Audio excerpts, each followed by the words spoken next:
Anang Faturrahman, LC, selaku penceramah pada malam hari ini.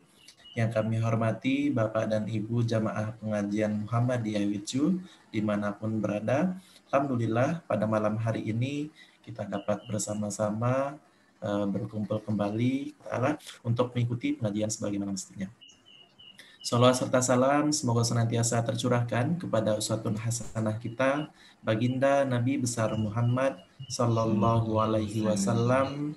Semoga kita semua, para sahabat, keluarga, dan guru-guru kita mendapatkan syafaat dari beliau di yaumil kiamah nanti. Amin, amin, ya Rabbal Alamin. Baik, Bapak dan Ibu jamaah pengajian yang kami hormati, mohon izin saya selaku moderator pengajian pada malam hari ini akan menjelaskan secara singkat pengajian yang akan kita lalui bersama. Yang pertama, kami mohon kerjasama dari Bapak dan Ibu jamaah untuk tidak mengaktifkan suara atau memberikan mode mute pada laptop atau handphone yang Bapak Ibu gunakan, agar kita dapat mengikuti pengajian ini dengan baik seperti itu. Kemudian yang kedua, pada saat sesi diskusi nanti, Bapak dan Ibu jamaah diberikan dua pilihan untuk bertanya. Yang pertama, Bapak dan Ibu jamaah bisa bertanya langsung kepada penceramah, yaitu dengan memberikan mode unmute kembali pada mikrofon handphone atau laptop yang Bapak dan Ibu gunakan. Dan apabila Bapak dan Ibu ingin bertanya melalui room chat, kami persilakan Bapak dan Ibu menggunakan room chat yang tersedia pada Zoom pada malam hari ini. Demikian penjelasan singkat yang dapat kami sampaikan. Bapak dan Ibu yang dirahmati Allah, untuk selanjutnya marilah kita buka acara pengajian pada malam hari ini dengan bersama-sama melafazkan basmalah. Bismillahirrahmanirrahim. Untuk selanjutnya, sambutan dalam pengajian Muhammadiyah Wicu pada malam hari ini, mohon berkenan untuk memberikan sambutan Ibu Dr. Eko Runi Listiawati. Pada beliau dengan segala hormat disilahkan. Matur suwun Mas Irwan. Bismillahirrahmanirrahim. Assalamualaikum warahmatullahi wabarakatuh. Alhamdulillah wa syukurillah wa la hawla wa la quwata illa billah. Kita panjatkan syukur kehadirat Allah Subhanahu wa taala. Malam hari ini kita kembali bisa bersilaturahmi. Bapak Ibu, pertama-tama saya mengucapkan terima kasih kepada MCCC DIY yang secara rutin sudah menyelenggarakan Muhammadiyah with You, pesantren COVID Muhammadiyah with You yang pada hari ini sudah ke 179. Jadi mungkin lebih dari 179 hari yang lalu, karena pernah di suatu waktu mungkin kalau tidak salah sekitar 10 harian itu tidak ada saudara-saudara kita yang pada saat itu harus menjalani isolasi mandiri. Kedua, saya mengucapkan terima kasih pada Ustadz Anang Faturrahman yang sudah menyediakan waktu, meluangkan pemikirannya, meluangkan waktunya untuk memberi motivasi thalabul ilmi pada kita.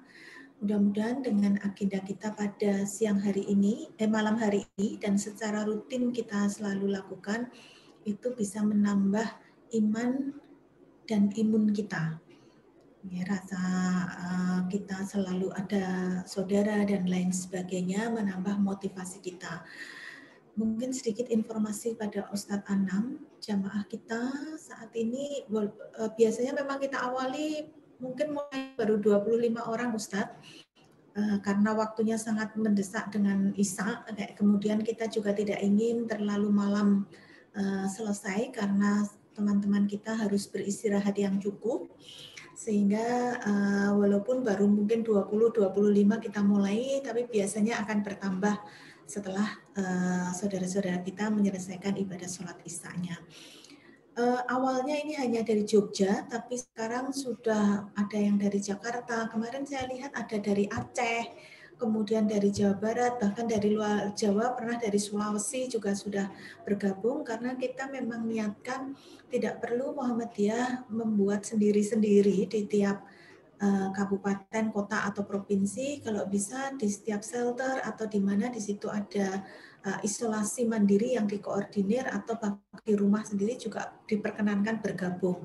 Juga bagi Bapak Ibu pengelola yang mengelola shelter atau tempat-tempat isolasi mandiri, kita sarankan untuk bergabung sehingga kita bisa bersama-sama menjadi kualitasnya menjadi lebih baik lagi. Mungkin itu yang saya sampaikan, mudah-mudahan selalu membawa manfaat apa yang selalu kita lakukan di setiap malam ini. Terima kasih, banyak kurangnya mohon maaf. Assalamualaikum warahmatullahi wabarakatuh. Waalaikumsalam warahmatullahi wabarakatuh. Terima kasih kami haturkan kepada Ibu Dr. Eko Rini Listiawati yang telah memberikan sambutan pada malam hari ini. Sebelumnya kami ucapkan selamat datang pada Bapak dan Ibu jamaah peserta pengajian Muhammadiyah Wicu dimanapun berada yang baru gabung, monggo untuk mempersiapkan diri dan mohon kerjasamanya untuk tidak mengaktifkan suara terlebih dahulu J. Nanti Bapak dan Ibu jamaah bisa mengaktifkan suara kembali pada saat sesi diskusi seperti itu.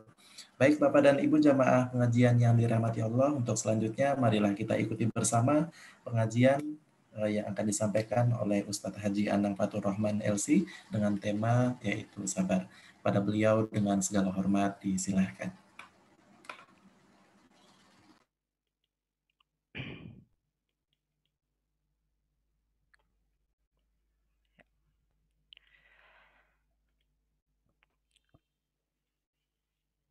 Assalamualaikum warahmatullahi wabarakatuh.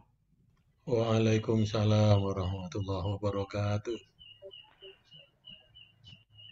Alhamdulillahi wa kafa, wassalatu wassalamu ala rasulil mustafa, wa ala alihi wa ashabihi, ahlus sidqi wal wafa, wa man sara ala nahjihi wa man iktafa.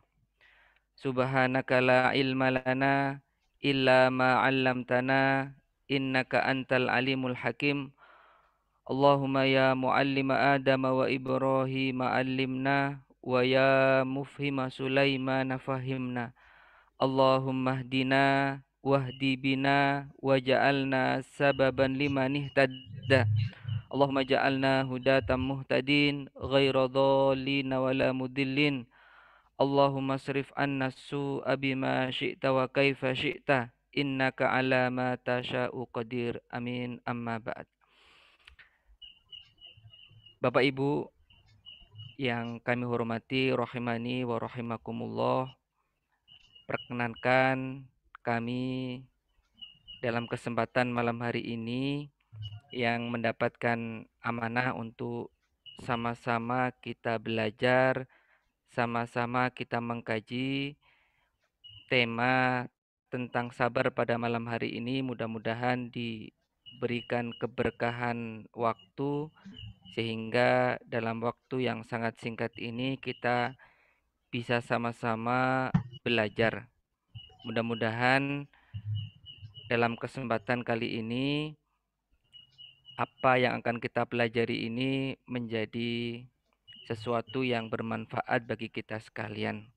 Kalau tadi tema utamanya adalah ini merupakan motivasi untuk saudara-saudara kita yang sedang mendapatkan ujian, maka kami merasa penting sekali untuk membawakan materi ini dalam artian memang motivasi itu sangat dibutuhkan. Kami pribadi yang juga pernah mengalami sakit ya COVID-19 juga pernah dinyatakan positif, itu memang sempat down, tapi alhamdulillah dengan dukungan keluarga yang bisa membesarkan hati sehingga hati ini bisa digelar seperti kata orang Jawa, akhirnya lama-lama semakin kuat dan alhamdulillah diberikan kesembuhan oleh Allah Subhanahu wa taala. Baiklah Bapak Ibu sekalian yang kami cintai karena Allah Subhanahu wa taala, materi kita pada kali ini sepertinya materi yang sangat ringan. Benar, ini materi yang sangat ringan untuk diucapkan. Tapi sesungguhnya tidak semua orang mampu untuk melaksanakan materi ini. Ini secara singkat, secara bahasa, sabar itu artinya menahan. Bisa juga dikatakan pahit. As-sabru minas sibri. Ya. Sabar itu dari kata-kata siber yang artinya pahit. Ya.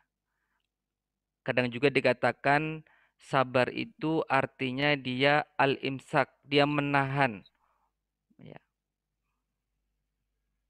Makanya sabar itu merupakan salah satu ibadah batin kita kepada Allah Subhanahu wa taala. Ini dalam satu referensi disebutkan bahwa sabar itu sesungguhnya menjalankan ketaatan kepada Allah dengan meneguhkan diri, menahan dari perbuatan maksiat, menjaganya dari perasaan dan sikap marah dalam menghadapi takdir dari Allah Subhanahu wa taala.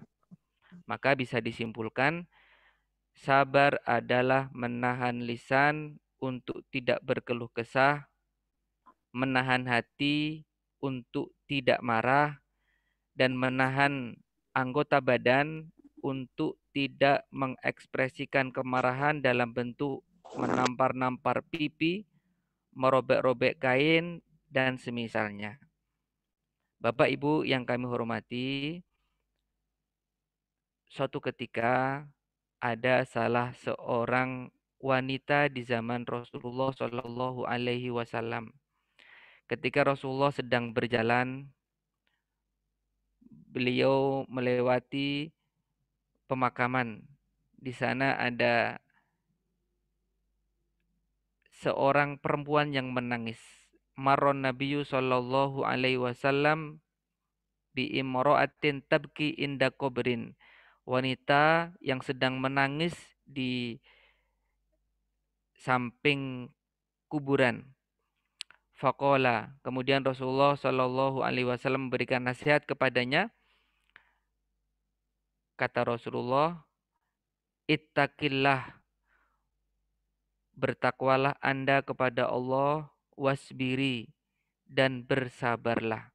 Bertakwalah Anda kepada Allah dan bersabarlah. Qalat, wanita itu menjawab, ilaika anni. Wah, ini kasar sekali. Pergi kamu, pergi. Pergi sana. Fa innaka lam tusab bi musibati. Anda ini kan tidak pernah merasakan musibah yang aku rasakan. Walam ta'rifhu. Wanita ini enggak tahu kalau orang yang menegurnya, yang memberi nasihat itu adalah Rasulullah Shallallahu Alaihi Wasallam. Fakilalaha, maka dikatakan kepada sang wanita tadi, innahun nabiyyu Shallallahu Alaihi Wasallam.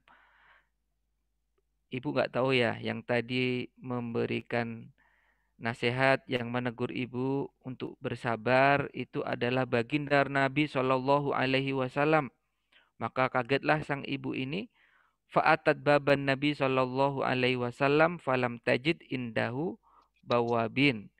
Kemudian bersegeralah ibu tadi untuk mendatangi rumah Nabi, tetapi tidak berjumpa dengan Nabi. Maka ketika sudah berjumpa, faqalat lam a'rifka wahai Rasulullah, mohon maaf, saya tidak mengenal kalau yang tadi menegur itu adalah engkau.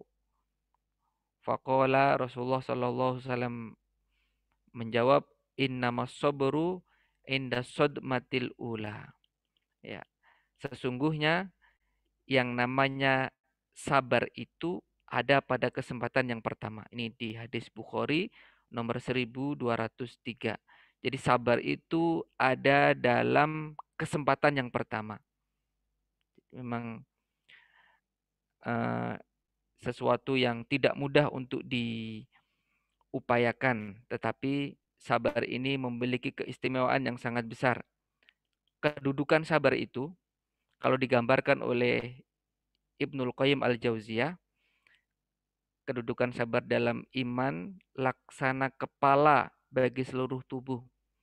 Apabila kepala sudah terpotong, maka tidak ada lagi kehidupan di dalam tubuh. Nah, sesungguhnya sabar itu, kalau di dalam Al-Quran, sebenarnya kalau mau kita kaji lebih dalam, ini bisa sangat panjang, tapi kita persingkat karena menurut Imam Ahmad bin Hambal di dalam Al-Quran itu lebih dari 90 kata sabar. Ini kalau kita kaji satu persatu, nanti akan ketemu satu terminologi tentang sabar yang semakin komprehensif. Nah, dari sini Bapak Ibu, sabar itu adalah biasanya dekat kepada orang-orang yang kuat.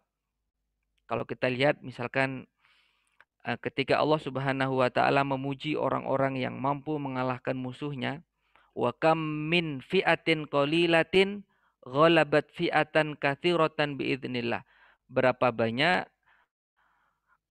kelompok yang sedikit yang mampu mengalahkan kelompok besar biidznillah, dengan izin Allah. Wallahu ma'as sabirin, dan Allah bersama orang-orang yang sabar. Jadi sabar itu jangan dikonotasikan sebagai orang yang lemah, yang tidak mampu, kemudian dia hanya berpangku tangan. Bukan. Sabar itu kalau di dalam Al-Quran justru konotasinya kepada orang-orang yang berjuang, kepada orang-orang yang kuat, sehingga Allah menyebutkan di sana innallaha ma'as sabirin.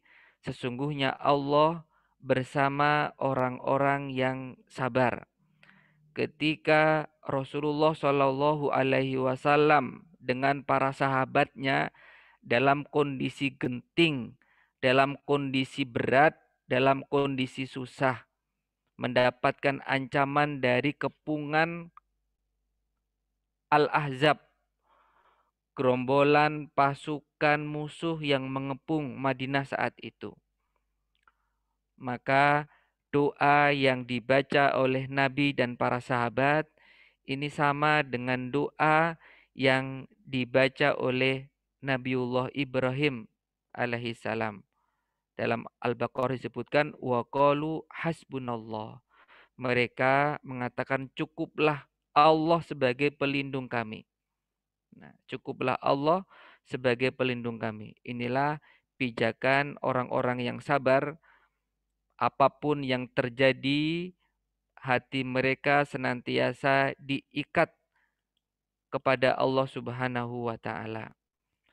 Sabar ini merupakan sesuatu yang besar keistimewaannya. Kita bisa lihat bagaimana Allah mensifati ataupun menggambarkan balasan yang akan diberikan kepada mereka yang sabar.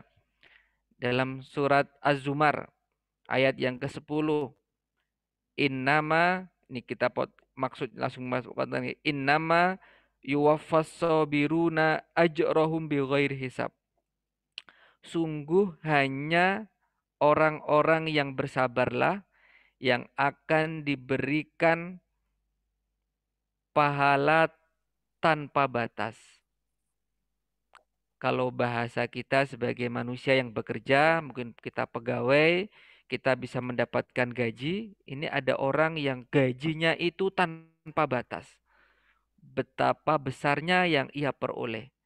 Nah, ini Allah Subhanahu wa taala menyebutkan bahwa orang-orang yang sabar itu adalah orang-orang yang akan mendapatkan pahala yang tidak ada batasnya.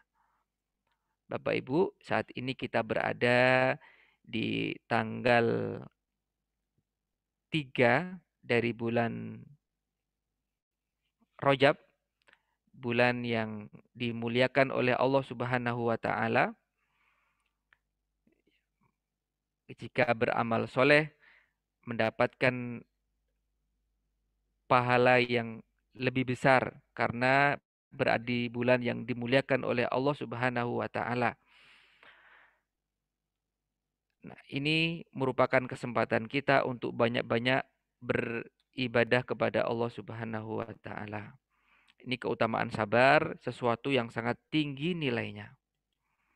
Kemudian Bapak Ibu, nanti di akhirat orang yang bersabar itu akan mendapatkan keistimewaan yang tidak dimiliki oleh selainnya. Sehingga nanti akan dibagi menjadi dua golongan. Seorang muslim itu ada yang disebut dengan ahlul afiyah. Orang-orang yang sehat, tidak memiliki kekurangan, tidak memiliki sakit, tidak mendapatkan ujian secara berat. Kemudian ada juga yang golongan yang disebut dengan ahlul bala atau ahlul musibah. Orang-orang yang mendapatkan ujian, mendapatkan musibah.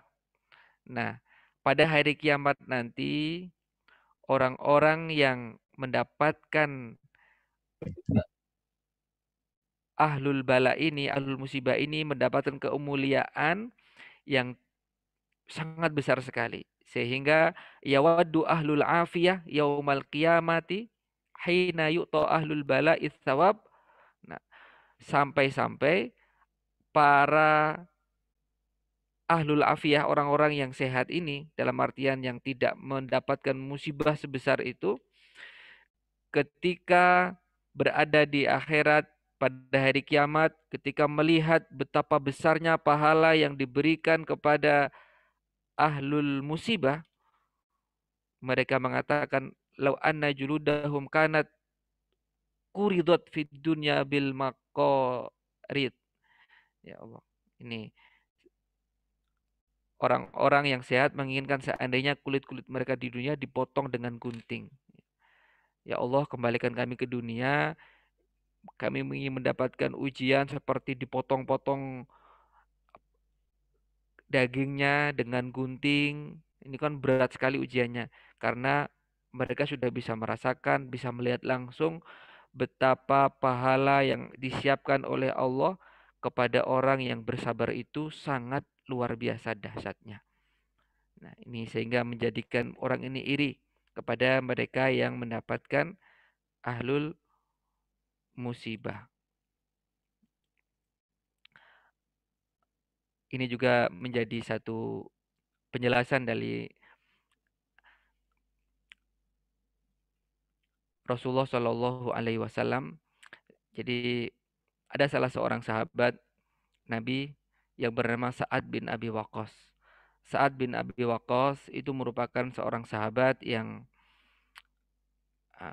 pernah minta doa ke Nabi. Doanya ini sangat baik Bapak Ibu. Doanya ini sangat istimewa. Kenapa? Karena doanya ini mencakup banyak hal. Saat pernah meminta ke Nabi, "Wahai Rasulullah, tolong doakan agar doaku ini mustajab.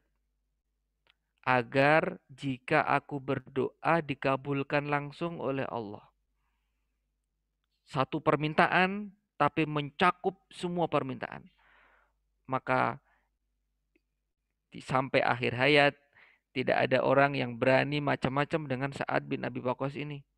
Karena sekali angkat tangan meminta kepada Allah dalam doanya, pasti dikabulkan oleh Allah.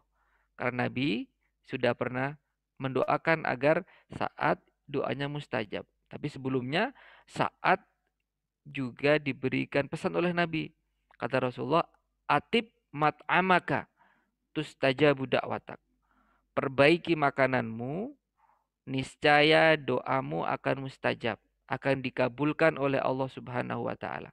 Jadi di antara syarat agar doa kita mudah diterima oleh Allah Subhanahu wa taala adalah dengan memperbaiki makanan yang masuk ke perut kita. Perhatikan, pastikan segala hal yang masuk ke dalam tubuh kita ini sesuatu yang halal. Betapa kita itu sering menjaga higienis kebersihan dari makanan kita secara medis. Tapi kadang-kadang kita kurang memperhatikan kehalalan makanan itu. Padahal ini sesuatu yang sangat penting. Sesuatu mana batamin syuhtin fannaru aula bihi.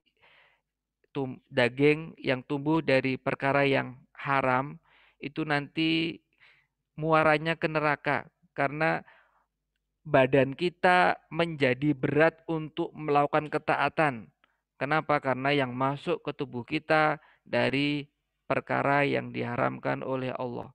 Sehingga tubuh kita menjadi berat untuk melakukan kebaikan. Segala sesuatu yang berasal dari perkara yang baik, maka akan kembali kepada sesuatu yang baik pula. Di akhir hayat, karena Sa'ad bin Abi Waqqas itu sudah sampai sangat sepuh, bahkan sampai 90 tahun ke atas usia beliau, sampai mata beliau ini buta. Sampai mata beliau buta. Kemudian para sahabat ini heran kepada Sa'ad bin Abi Waqqas. Wahai Sa'ad, kenapa Anda tidak berdoa kepada Allah? Padahal doa Anda ini mustajab. Tapi kenapa Anda tidak meminta agar Allah mengembalikan penglihatan Anda? Ini Sa'ad bin Abi Waqqas itu mengingat hadis ini. Sungguhnya saya pernah mendengar Rasulullah Shallallahu Alaihi Wasallam bersabda, Innallaha qol, ini hadis qudsi, sesungguhnya Allah berfirman, apabila aku menguji hambaku dengan penyakit pada kedua matanya, bihabibataihi, dengan dua hal yang dicintainya, fasobaro, kemudian dia bersabar, awwattuhu minhumal jannah, maka aku akan menggantinya dengan surga. Yuridu ainaihi, maksudnya habibataihi itu dua kesayangan orang itu adalah kedua matanya. Jadi beliau berharap dengan sabarnya ketika diuji dengan sakit pada kedua matanya, Allah akan menggantikan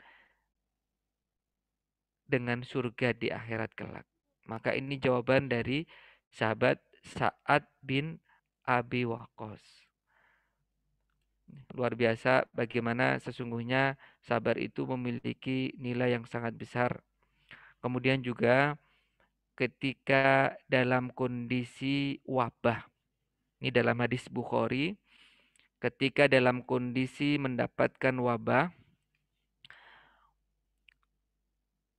Rasulullah Shallallahu Alaihi Wasallam menjelaskan, ada pertanyaan dari Aisyah tentang wabah taun.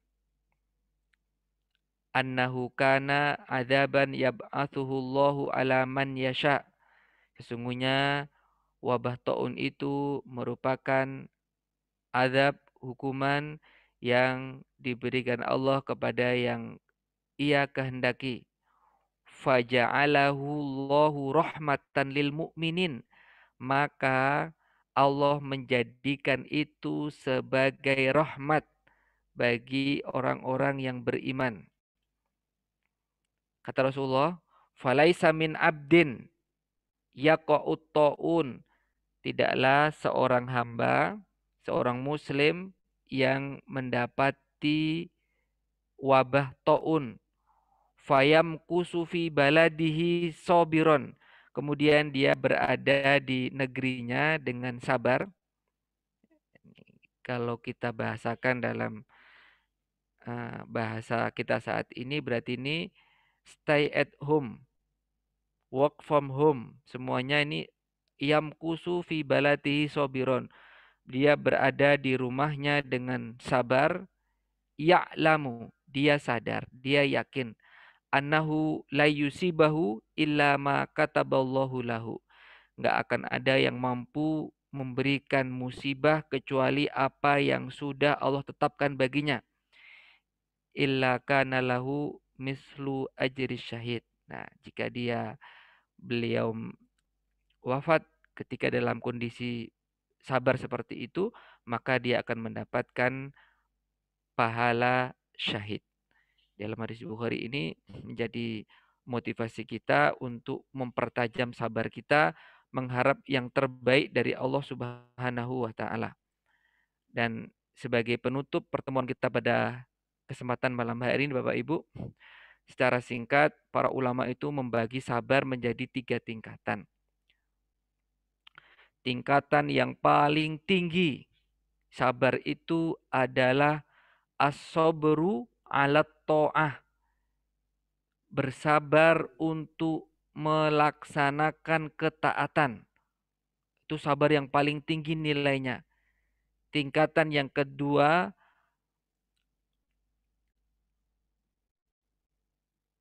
bersabar meninggalkan perbuatan dosa. Sementara tingkatan yang paling rendah adalah bersabar ketika mendapatkan ujian ataupun musibah. Kenapa kok tingkatannya ini bisa bertingkat-tingkat? Kenapa kok bagi orang yang sedang mendapatkan ujian atau mendapatkan musibah kok malah paling rendah? Nah, para ulama menjelaskan orang yang sedang mendapatkan ujian ataupun musibah tidak ada pilihan baginya kecuali hanya 2. Dia sabar atau dia marah. Faman rodiya falahur ridho.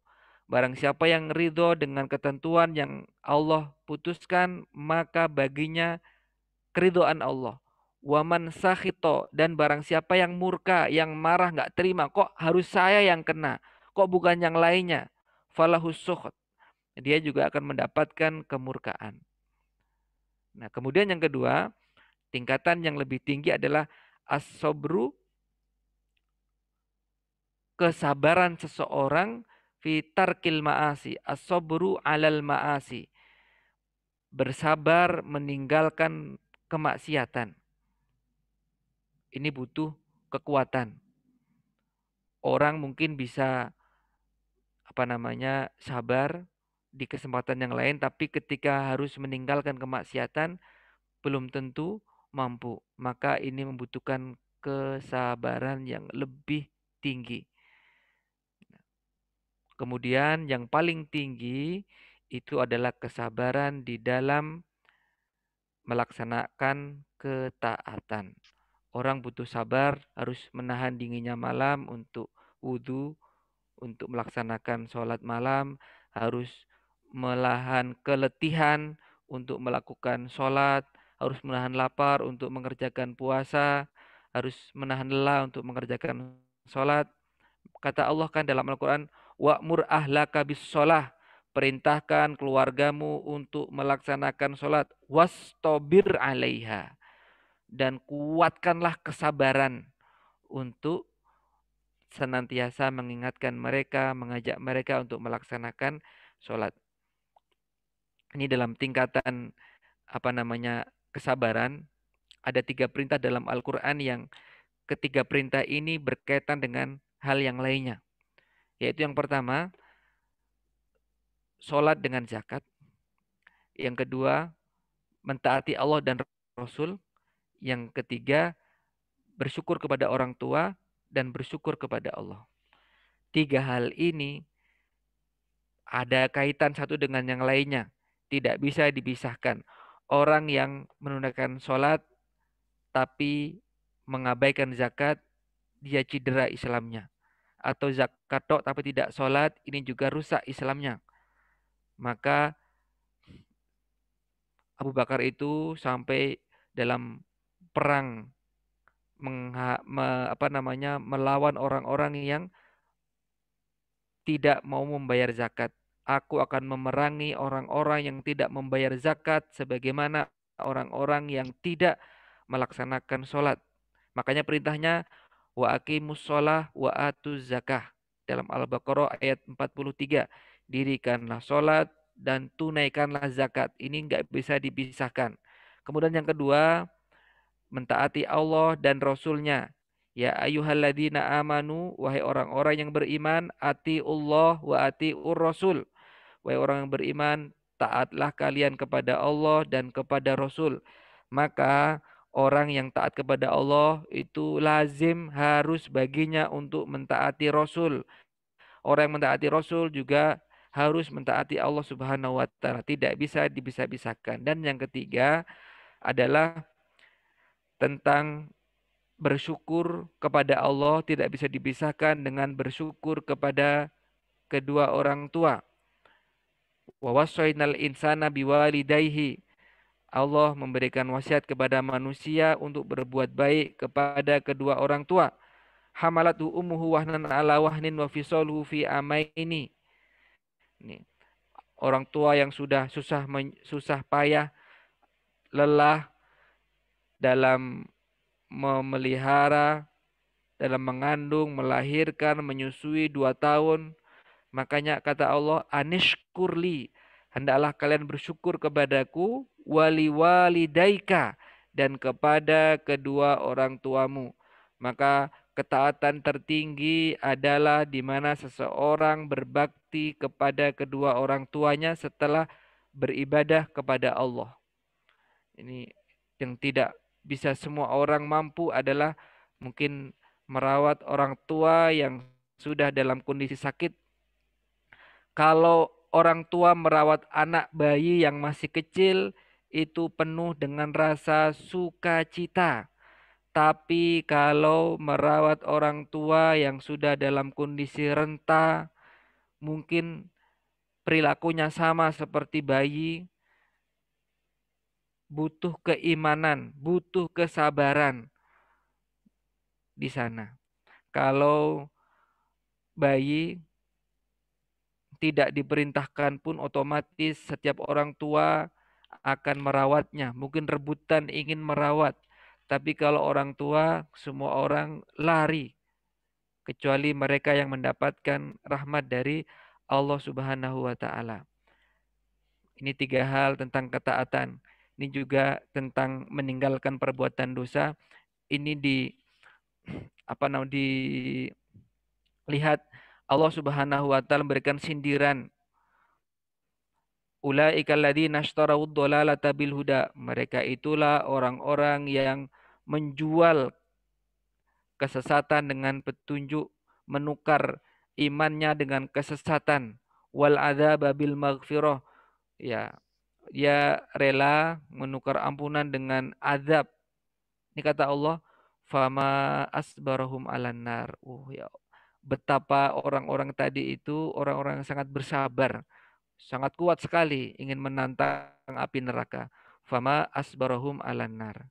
Fama asbarahum alan nar. Orang yang keliru itu orang yang bersabar di dalam perbuatan dosa. Orang yang bersabar di dalam kemaksiatan kepada Allah Subhanahu wa taala.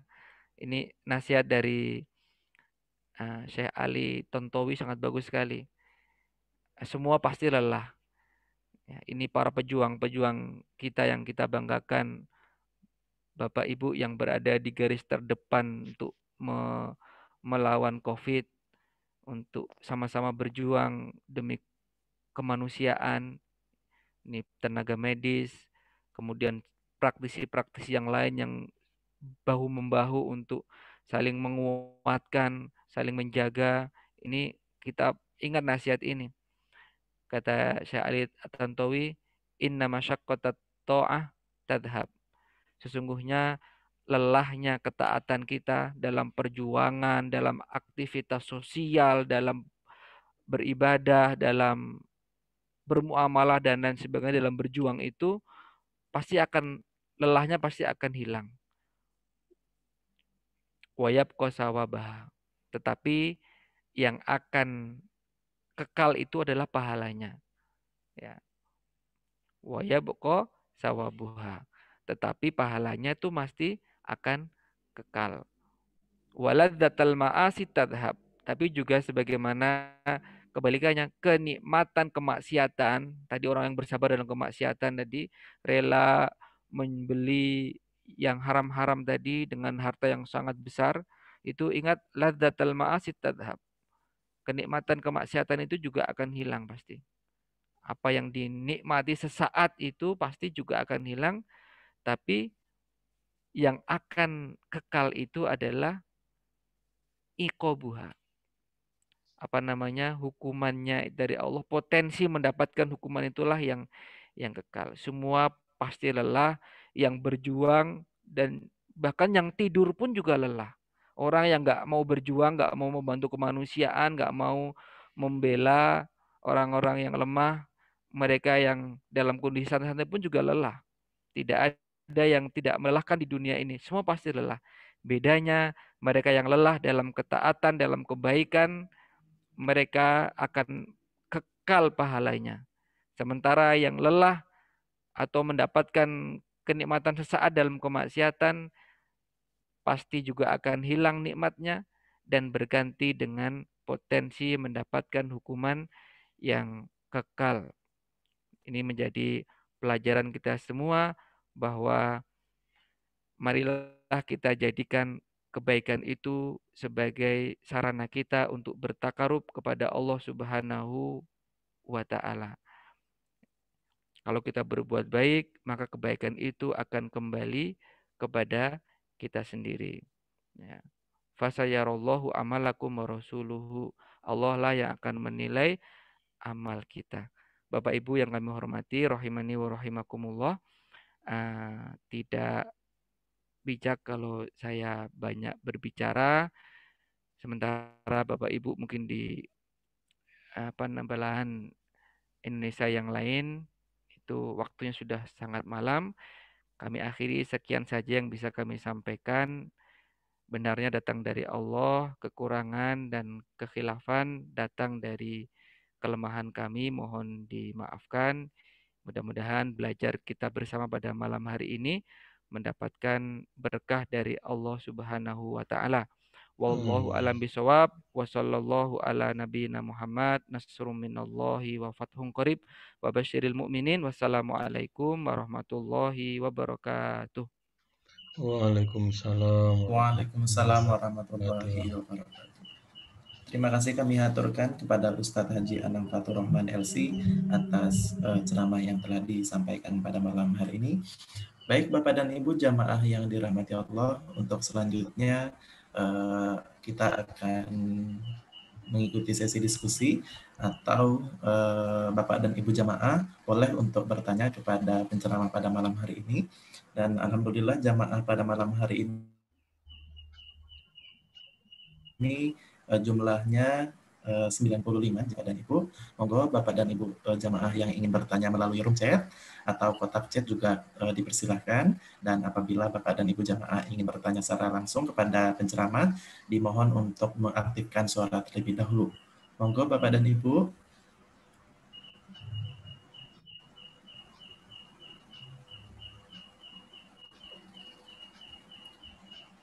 Bapak dan Ibu jamaah dari manapun boleh untuk bertanya kepada penceramah pada malam hari ini. Ya.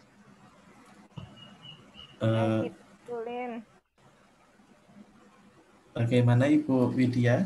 Apakah mau berdiskusi atau pripun?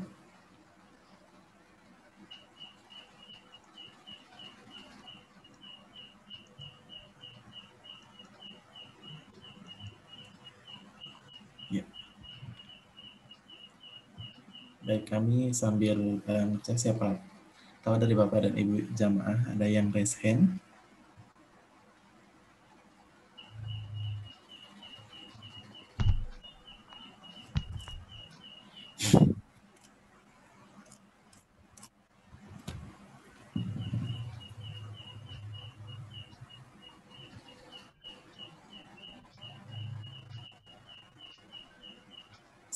Sekali lagi kami informasikan pada Ibu jamaah.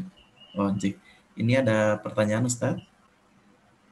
Yang pertama dari jamaah atas nama Auzi Bahrum, mohon kriteria untuk Birrul Walidain. Kemudian yang kedua, Ustadz mohon berkenan informasi untuk referensi dari slide nomor 14. Monggo Ustadz bisa langsung dijawab, J. Ya.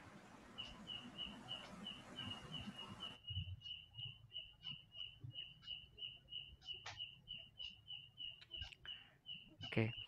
Yang pertama bagaimana tentang birrul walidain. kriteria birrul walidain. Betul, Ustaz. Kriteria birrul walidain. Birrul walidain itu merupakan perintah yang disematkan di dalam Al-Quran ketika Allah Subhanahu wa Ta'ala memberikan pendekatan. Jadi dekat sekali dalam kita lihat dalam nasihatnya Luqman kepada anaknya itu, wa id qala Luqmanu libnihi wa huwa ya'iduhu la tusyrik billah. Nah, nasihat yang pertama yang diberikan kepada putra Luqman itu adalah kata Luqman, la tusyrik billah. Jangan berbuat syirik kepada Allah, inna syirka ladzulmun adzim, karena sesungguhnya syirik itu merupakan dosa yang sangat besar. Tapi juga setelahnya itu katkan, yaitu perintah untuk berbuat baik kepada kedua orang tua. Ini bagaimana kriteria dari berbuat baik kedua orang tua? Bir itu artinya kebaikan, berbuat baik kepada orang tua. Ya. Biru auladakum kama tabiru abnaakum. Nah, kata Nabi memberikan pesan, berbaktilah kepada kedua orang tua kalian sebagaimana kalian nanti juga mengharapkan anak-anak kalian berbakti kepada kalian. Ini yang paling tahu batasnya apa? Batasnya adalah tidak menyekutukan Allah Subhanahu wa Ta'ala. Wa in jahadaka ala alla tusyrika bi. Ya.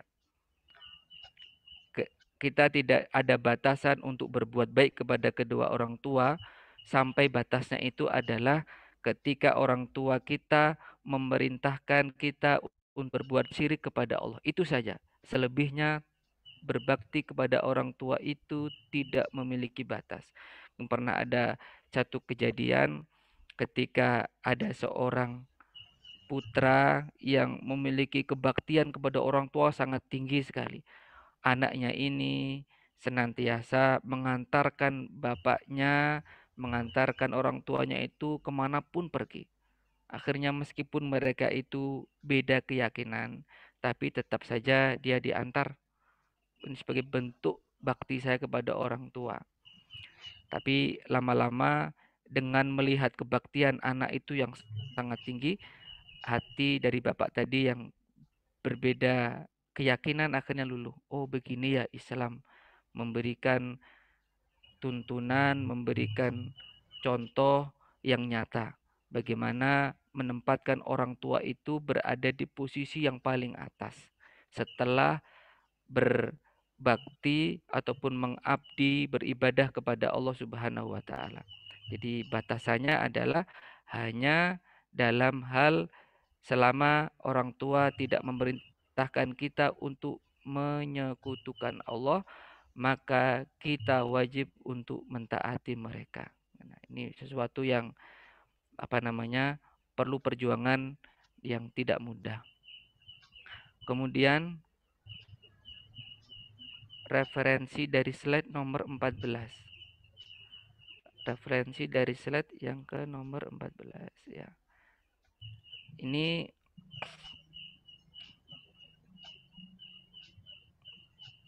ya.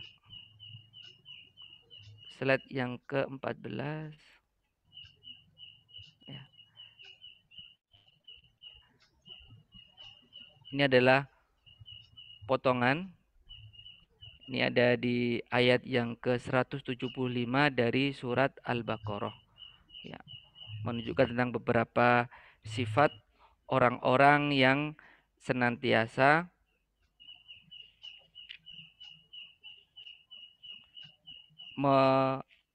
melawan perintah Allah Subhanahu wa Ta'ala. Tapi ini sebagai bentuk contoh di akhirnya di ayat yang ke-175. Kalau sebelumnya itu disebutkan bahwa innalladzi nayaktumu nama anzalallah minal kitab wa yashtaruna bihi samanan qalila. Sesungguhnya orang-orang yang menyembunyikan apa-apa yang telah kami turunkan, yang diturunkan oleh Allah dari Alkitab, wa yashtaruna bihi samanan qalila, dan mereka menjualnya dengan harga yang sangat murah. Nah, kemudian dijelaskan bahwa ulaikal ladzina ishtarawud dhalalata bil huda. Mereka itulah orang-orang yang telah menukar petunjuk dengan kesesatan, menukar ampunan dengan ancaman adab dari Allah Subhanahu wa taala. Maka sindiran Allah, fama asbarahum 'alan nar. Wah, maka mereka itu sungguh sangat kuat sekali, sangat sabar sekali ketika akan mendapatkan ancaman api neraka, ya. Di surat Al-Baqarah ayat 175, ya. Wallahu a'lam bishawab. Baik, terima kasih Ustadz. Kami harapkan yang sudah menjawab pertanyaan dari seluruh. Baik, Bapak dan Ibu jamaah yang dirahmati Allah, untuk selanjutnya monggo apabila ada satu pertanyaan lagi sebelum penutup.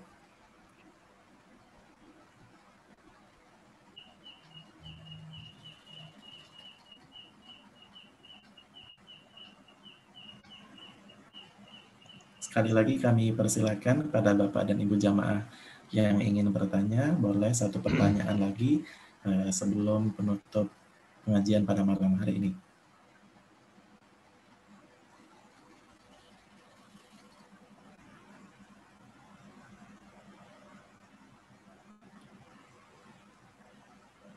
Baik, kalau cukup, Pak Pur, ada yang ingin ditambahkan?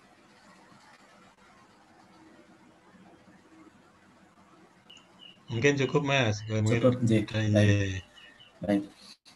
Sekali lagi terima kasih banyak kami haturkan kepada Ustadz Haji Ana Fatur Rahman LC yang telah memberikan pengajian pada malam hari ini. Semoga Allah Subhanahu wa taala memberikan balasan dengan kebaikan yang berlipat ganda dan insya Allah menjadi amal jariah untuk panjenengan dan juga Bapak dan Ibu jamaah pengajian yang lainnya, dan selebihnya kita dapat meneruskan kembali ilmu yang sudah kita dapatkan agar bisa menjadi ilmu yang senantiasa kita berikan pada orang lain seperti itu. Sebelum penutup, di sini alhamdulillah untuk PKU Muhammadiyah, untuk yang Jogja ini milad yang ke-98, kemudian di PKU Muhammadiyah Gamping itu miladnya yang ke-12. Gitu, Bu Dr. Eko ini. Mas Irwan. Baik, kita doakan semoga PKU dapat memberikan pelayanan yang terbaik untuk umat seperti itu, Bu. Amin. Amin. Tema milad kami kali ini adalah sehatkan bangsa, gelorakan ta'awun, hadapi pandemi. Masya Allah. Sehatkan tema bangsa, yang sangat luar biasa sehatkan bangsa, sekali, gelorakan ta'awun, hadapi pandemi. Hadapi pandemi. Dan insya Allah pandeminya akan segera berakhir ya Ibu ya. Amin. Amin. Baik Bapak dan Ibu jamaah yang kami hormati, untuk selanjutnya yaitu penutup, marilah acara pengajian pada malam hari ini kita tutup dengan lafaz hamdalah. Alhamdulillahirrahmanirrahim. Banyak atas segala perhatian dan mohon maaf atas segala kesalahan. Salam sehat untuk kita semuanya. Nasrun minallah wa fathun qarib wa basyiril mu'minin fastabiqul khairat.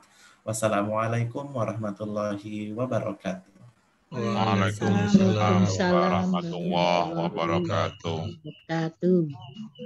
Nuhun Ustadz Anang, Undur sami Bu Dokter,